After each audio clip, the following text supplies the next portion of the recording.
અને મહત્વપૂર્ણ સમાચારની વાત કરીએ તો આવતીકાલે મુખ્યમંત્રી જશે દિલ્હી। પીએમ મોદી સાથે કરી શકે છે મુલાકાત। ગૃહમંત્રી અમિત શાહ સાથે પણ તેઓ મુલાકાત કરશે। તો મહત્વપૂર્ણ સમાચાર સામે આવી રહ્યા છે। આવતીકાલે મુખ્યમંત્રી દિલ્હી જશે, ત્યાં તેઓ પીએમ સાથે મુલાકાત કરી શકે છે તેવી પણ સંભાવના। ગૃહમંત્રી અમિત શાહ સાથે પણ તેઓ મુલાકાત કરશે।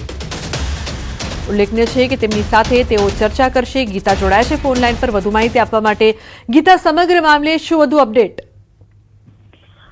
લુબના જનરલી દર 2 થી 3 મહિને સીએમ ભૂપેન્દ્રભાઈ પટેલ દિલ્હી જતા હોય છે અને પીએમ સાથે વિશેષ મુલાકાત કરતા હોય છે, ખાસ કરીને ગુજરાતના જે વિકાસ પ્રોજેક્ટ છે તેને લઈને અને જે વહીવટી તંત્રનું જે સંચાલન છે તેને લઈને તો સીધું પીએમ સાથે સંવાદ અને રિપોર્ટિંગ કરતા જોવા મળે છે અને આ એ જ પ્રકારની મુલાકાત આવતીકાલની હોય તેવું મનાઈ રહ્યું છે। આવતીકાલે તેઓ કેન્દ્રીય ગૃહપ્રધાન અમિત શાહ સાથે પણ મુલાકાત કરી શકે છે, પીએમ નરેન્દ્ર મોદી સાથે પણ મુલાકાત કરી શકે છે। ફર્સ્ટ હાફમાં તેઓ ગાંધીનગરથી સીધા દિલ્હી જવા રવાના થશે।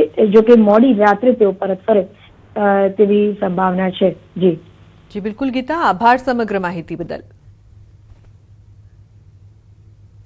ભરૂચ જિલ્લા મહિલા કોંગ્રેસ દ્વારા 5 વત્તી વિસ્તારમાં ઉગ્ર પ્રદર્શન કરવામાં આવ્યું હતું। વધતી મોંઘવારી અને કેન્દ્ર સરકારની નીતિઓનો વિરોધ કરવામાં આવ્યો। આ પ્રદર્શનમાં મોટી સંખ્યામાં મહિલા કાર્યકરો જોડાયા હતા અને તેમણે ગેસ સિલિન્ડર, ચૂલો અને તેલના ડબ્બા સાથે રસ્તા પર ઉતરી આવશ્યક વસ્તુઓના વધતા ભાવો અંગે નારાજગી વ્યક્ત કરી હતી। પ્રદર્શન દરમિયાન મહિલા કાર્યકરોએ સરકાર વિરોધી સૂત્રોચ્ચાર પણ કર્યા। સ્થિતિને ધ્યાનમાં રાખીને પોલીસે વિરોધ કરી રહેલી મહિલા કાર્યકરોની અટકાયત કરી હતી। વિશ્વ મહિલા દિવસ હતો ત્યારે જે મોદી સાહેબે જે સરપ્રાઈઝ આપી બહેનોને ઘરેલું ગેસના ભાવ 60 રૂપિયા વધારો કરીને બેનની આંખોમાં આંસુ લાવી દીધું છે। પણ આ મોંઘવારી એ મહાજમેકી છે, આમાં ગરીબ અને મધ્યમ વર્ગ પીસાઈ રહ્યો છે। કારણ વહેલા વહેલી તકે આ તમે ઘરેલું ગેસના ભાવ જે વધાર્યા છે તે કંટ્રોલમાં લાવો અને પાછો ખેંચો, અને જો નહીં ખેંચવામાં આવે તો અમે કોંગ્રેસની બહેનો ઉગ્ર આંદોલન કરીશું। વડોદરા એસટી વિભાગની લાલિયાવાડી સામે આવી છે। કોર્પોરેશને મકરપુરા એસટી ડેપો સીલ કર્યું છે। કરોડો રૂપિયાનો વેરો બાકી હોવાનું સામે આવ્યું છે, તો 1.9 કરોડનો મિલકત વેરો બાકી હોવાના કારણે પાલિકાએ ડેપો સીલ કર્યું છે, જેના કારણે વડોદરાના મુસાફરોને ભારે પરેશાની વેઠવાનો વારો આવ્યો છે। તો સરકારી વિભાગને જ વેરો ભરવામાં આનાકાની સામે આવતા મુસાફરોમાં ભારે રોષ વ્યક્ત કરતા કહ્યું કે એસટી વિભાગની લાપરવાહીના કારણે તકલીફ પડી રહી છે। અહીંયા હું જોઉં છું કોઈ પણ જગ્યાએ કોઈ કેબિન બધી બંધ છે। મને તકલીફ એ પડી કે કોઈ જવાબ આપવા માટે કોઈ છે જ નહીં, ના કોઈ પૂછપરછની બારી છે। બંને બાજુ એક જ સરકાર છે, ગુજરાત સરકાર। તો આવી રીતે સીલ ના વાગવા જોઈએ। સરકાર અંદર એકબીજાના કેમ કેબિનો બંધ કરે છે? હા, એ બહુ આમ રિગ્રેટ જેવું કહેવાય કે કેમ કે આટલું બધું સારું ચાલે છે ને ઉપરથી વેરો લાઈક ડિસએડવાન્ટેજ જેવું થઈ ગયું। પછી અમે પણ પછી આવતા અમે આટલું બધું ટેક્સ ભરીએ છે, ના ભરીએ પછી બધું ક્યાં જાય છે? બધું ટેક્સ ભરેલ નહોતું, તે અંગે સીલ મારેલ છે। સવારે 7 કલાકે મને અહીં જાણ કરવામાં આવી, ઓફિસ ખાલી કરી આપજો, અને એ અંગે મેં અમારા મેડમને, ડેપો મેનેજર સાહેબને બધાને વાતચીત કરેલ છે અને ટેક્સ ભરવા માટેની પ્રોસેસ આગળ ચાલુ છે। તો બીજી તરફ આસિસ્ટન્ટ મ્યુનિસિપલ કમિશનરનું નિવેદન સામે આવ્યું। તેમના મતે એસટી વિભાગે 1 વર્ષ સુધી કોઈ વેરો ભર્યો નથી। વારંવાર નોટિસ મળવા છતાં કોઈ દરકાર લેવામાં ન આવી, જેના કારણે આખરે વેરા વસૂલાત માટે મકરપુરા ડેપોના તમામ યુનિટ સીલ કરવા પડ્યા। હાલ તો ટૂંક સમયમાં જ વેરો ભરી દેવામાં આવશે તેવી બાહેંધરી આપવામાં આવી છે। મકરપુરા એસટી ડેપોના વિવિધ યુનિટો છે, ઓફિસો છે, એ બધાનો 1 કરોડ 9 લાખ જેટલો વેરો જે છે વ્યાજ સહિત બાકી છે, તે ભરપાઈ કરવા માટે અમને વારંવાર નોટિસ આપવામાં આવેલી છે અને વોરંટ પણ બજાવવામાં આવેલું છે। તેમ છતાં આ વેરો બાકી પડતો હોવાના કારણે વડોદરા કોર્પોરેશન વોર્ડ નંબર 19 દ્વારા આજરોજ તેની મિલકતને સીલ કરવામાં આવી છે। જો તમે વડોદરાના મકરપુરા એસટી ડેપોમાં આવવાનો વિચાર કરી રહ્યા છો તો તમારે થોડીક તકલીફ સહન કરવી પડશે, કારણ કે જે એસટી વિભાગ છે તેના દ્વારા વડોદરા મહાનગરપાલિકાનો વેરો નથી ભરવામાં આવ્યો અને એના કારણે જ વડોદરા મહાનગરપાલિકા દ્વારા જે મકરપુરા એસટી ડેપો જે છે તે સીલ કરવામાં આવ્યું છે। અને સીધા દ્રશ્યો જે છે તમે જોઈ રહ્યા છો કે માતબર રકમ જે છે તે ભરવાની બાકી છે। 1.09 કરોડ રૂપિયા વેરો જે છે, એટલે કે 1 કરોડ ઉપરાંતની જે રકમ જે છે તે વેરા સ્વરૂપે ભરવાની બાકી છે। એના કારણે શરૂઆતમાં એક નોટિસ આપવામાં આવી હતી, જાણ કરવામાં આવી હતી, પરંતુ એ વડોદરા ડિવિઝન જે છે તેના અધિકારીઓ દ્વારા આ જે નોટિસ જે છે તેને ધ્યાનમાં ના લેવામાં આવી, એના કારણે આખરે જે કોર્પોરેશનના કર્મચારીઓ છે તેમના દ્વારા આ ડેપો જે છે તે સીલ કરી દેવામાં આવ્યું છે. શરૂઆતમાં જે કંટ્રોલર જે છે તેની કેબિન પણ સીલ કરવામાં આવી હતી, પરંતુ મુસાફરોને કોઈપણ જાતની મુશ્કેલી ના પડે તેના માટે કંટ્રોલરની કેબિન જે છે તે ખોલવામાં આવી છે.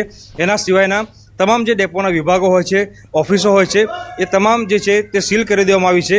ટૂંકમાં કહીએ તો ભૂતકાળમાં પણ જે મકરપુરા ડેપો જે છે તેને 1-2 વખત સીલ કરવામાં આવ્યું હતું, પરંતુ જે એસટી વિભાગ જે છે વડોદરા ડિવિઝનના અધિકારીઓ છે તેઓ સુધરવાનું નામ નથી લઈ રહ્યા. એના કારણે જે મુસાફરો છે તેમને હાલાકી વેઠવાનો વારો આવ્યો છે. ત્યારે હવે જોવું એ રહ્યું કે જે એસટી વિભાગ છે તેમના દ્વારા વડોદરા મહાનગરપાલિકાનો જે બાકી પડતો વેરો જે છે તે ક્યારે ભરવામાં આવે છે. હાર્દિક દીક્ષિત, ન્યૂઝ 18 ગુજરાતી, વડોદરા.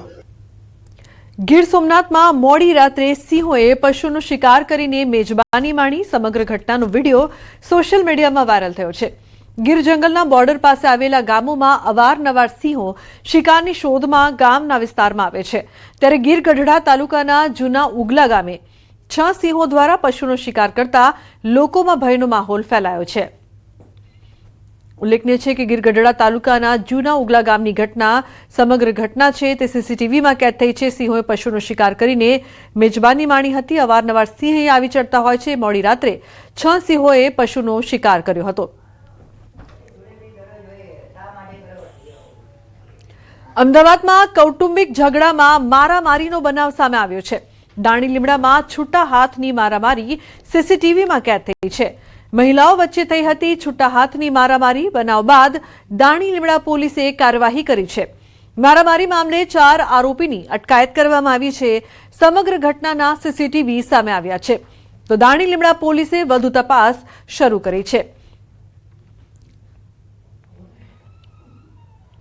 અન્ય સમાચાર, રાજકોટથી ગેરકાયદે દબાણ પર બુલડોઝર ફરી વળ્યું છે. લક્ષ્મીનગર અંડરપાસમાં ડિમોલિશનની કામગીરી. તંત્રએ ઝૂંપડાઓને દૂર કરવાની કામગીરી હાથ ધરી છે. ડિમોલિશન દરમિયાન ઝૂંપડામાં આગ લાગી. ફાયર વિભાગે આગ પર કાબુ મેળવ્યો. તો અગાઉ નોટિસ આપ્યા બાદ તંત્રએ કામગીરી કરી. તંત્રની કામગીરી સામે સ્થાનિકોમાં રોષ પ્રવર્ત્યો છે.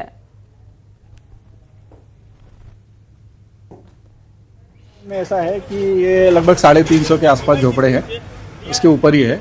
और इन लोगों को बार बार हम लोगों ने नोटिस दे के भी बताया कि भाई आप लोग इसको हटा लीजिए शांतिपूर्ण से. कुछ लोगों ने हटा भी लिए, पर जो कुछ लोगों ने नहीं हटाया तो फिर इस ड्राइव चलानी पड़ी हमको. हम लोगों ने तो उनको प्रॉपरली नोटिस दिया ही था, सब किया था, उन्होंने एक्सेप्ट भी किया था. पर अब ये ऐसा है कि वो कर रहे हैं ऐसा. बाकी ऐसा कुछ है नहीं, बाकी शांतिपूर्ण तरीके से हो रहा है सब. રાજકોટ શહેરમાં ફરી એક વખત બુલડોઝર છે તે તેમનો અવાજ ગુંજી ઉઠ્યો છે. રાજકોટ શહેરના લક્ષ્મીનગર અંડરપાસ પાસે આવેલી 300થી પણ વધુ ઝૂંપડપટ્ટીઓ છે તે અત્યારે હટાવવામાં આવી રહી છે. આપ દ્રશ્યોમાં પણ જોઈ શકો છો કે જે રીતના અલગ અલગ જેસીબી મશીનની મદદથી અત્યારે અહીંયા જે છે એ ડિમોલેશનની કામગીરી હાથ ધરવામાં આવી રહી છે.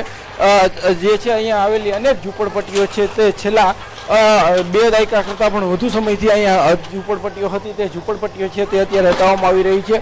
આપ સીધા દ્રશ્યો જોઈ શકો છો કે જે રીતે અહીંયા આવેલા કાચા મકાનો છે તે પણ પાડવામાં આવી રહ્યા છે. જંગલેશ્વર બાદ જે છે ફરી એક વખત રાજકોટ શહેરમાં જે છે એ ડિમોલેશનની કામગીરી છે તે હાથ ધરવામાં આવી રહી છે. ખાસ કરીને રેલવે પોલીસ છે, સ્થાનિક પોલીસની મદદથી જે છે અત્યારે અહીંયા ચુસ્ત બંદોબસ્ત પણ ગોઠવવામાં આવ્યો છે. આશરે 300 કરતાં પણ વધુ પોલીસ જવાનો છે તે અત્યારે અહીંયા બંદોબસ્તમાં છે. મહિલા પોલીસ સહિતના અલગ અલગ પોલીસ છે તે પણ અત્યારે ચુસ્ત સુરક્ષા વ્યવસ્થામાં અહીંયા ગોઠવાઈ ગયા છે. ખાસ કરીને રાજકોટનો આ લક્ષ્મીનગર અંડરપાસ વિસ્તાર છે અને અહીંયા જે છે એ છેલ્લા ઘણા વર્ષોથી આ ઝૂંપડપટ્ટી વિસ્તાર આવેલો હતો. અત્યારે જે છે એ તંત્ર દ્વારા ગઈકાલ રાતથી જ સ્થાનિક લોકોને સમજાવવાનો પ્રયાસ કરવામાં આવ્યો હતો. અનેક લોકોએ સ્વેચ્છાએ પોતાના જે છે એ ઝૂંપડાઓ પણ ખાલી કરી દીધા હતા. હવે ત્યારબાદ છે અત્યારે ડિમોલેશનની કામગીરી છે તે જે છે એ ચાલી રહી છે. ખાસ કરીને જે રાજકોટ જે ભક્તિનગર રેલવે સ્ટેશન છે તેની નજીકનો વિસ્તાર છે અને આસપાસમાં પણ મોટી જે ઝૂંપડપટ્ટીઓ આવેલી હતી આ તમામ ઝૂંપડપટ્ટીઓ હટાવવાની કામગીરી છે અત્યારે તંત્ર દ્વારા હાથ ધરવામાં આવી રહી છે. હાર્દિક જોશી, ન્યૂઝ 18 ગુજરાતી, રાજકોટ. પ્રતિબંધિત દવાના પ્રકરણમાં એટીએસે સુરતમાં DWN બાયોસાયન્સ કંપનીના માલિક નિકુંજભાઈ હરેશભાઈ ગઢિયાની ધરપકડ બાદ વધુ 2 મહત્વના આરોપીઓની ધરપકડ કરી છે. ધરપકડ બાદ બંને આરોપીને કોર્ટમાં રજૂ કરાયા છે, જ્યાં કોર્ટે બંનેને 2 દિવસના રિમાન્ડ મંજૂર કર્યા. આરોપ છે કે તેઓ એલોવેરા પાવડરના નામે પ્રતિબંધિત એનાલ્જેસિક ડ્રગ એટોમિડેટ મલેશિયા અને થાઇલેન્ડ મોકલતા હતા. ધરપકડ થયેલા અન્ય આરોપીઓમાં રુદ્ર એન્ટરપ્રાઇઝના માલિક ચેતનભાઈ કનુભાઈ વાવડિયા અને જાની ફાર્માના માલિક ભૌતિકભાઈ દામજીભાઈ પદમણી છે.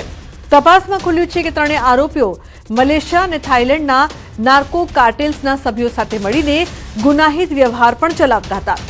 એટોમેટેડ એપીઆઈને એલોવેરા પાવડર ગિનોપોલ 24 અને કાર્બોમોરના નમૂનાઓ તરીકે મિસલેબલિંગ કરવામાં આવ્યું હતું. ખોટા ડોક્યુમેન્ટ્સ બનાવીને કસ્ટમમાં મિસડિક્લેરેશન કરી તે મુંબઈ એરપોર્ટથી એક્સપોર્ટ પણ કરાયું હતું.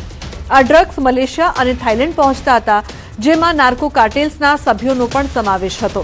આ ગુનામાં મલેશિયા અને થાઇલેન્ડના અન્ય નાર્કો કાર્ટેલના સભ્યો પણ જોડાયેલા હોવાનું સામે આવ્યું.